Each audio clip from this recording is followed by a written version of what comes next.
Hi, I'm Ryan, the product manager in CPST from Baby Trend, and I'm going to be showing you how to install our secure lift infant car seat using LATCH. Refer to your vehicle's manual to locate the proper latch position and latch anchors. We'll start by placing the base flat on the vehicle seat and pushing it back until the base touches the seat back. Check to make sure the base is leveled by looking at the bubble indicator. If it's not, you can adjust the recline until it is. Unclip the push-on latch connectors from the base. You can loosen the latch webbing in order to facilitate the installation. Now, clip the push-on latch connectors onto your vehicle's latch anchors.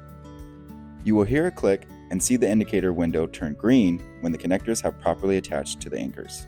Confirm they are firmly attached by pulling outwards on the connectors. Proper installation using latch requires that latch webbing be very tight. I like to thread the webbing through the belt path to better tighten it. You should pull on the webbing ends following the same angle as the installed webbing.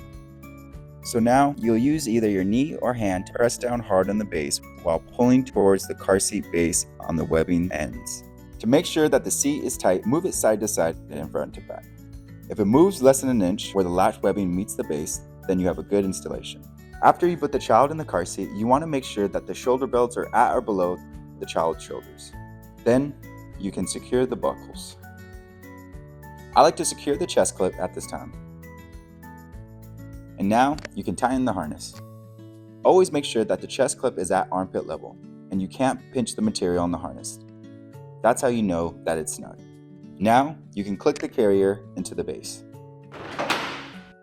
Lift up on the carrier to make sure that it's properly secured, and always double check your level indicator to make sure that it's still level. And lastly, rotate the handle to the anti-rebound position while in the vehicle. And now you're ready to go. Feel free to check out more of our how-to and installation videos provided with you in mind.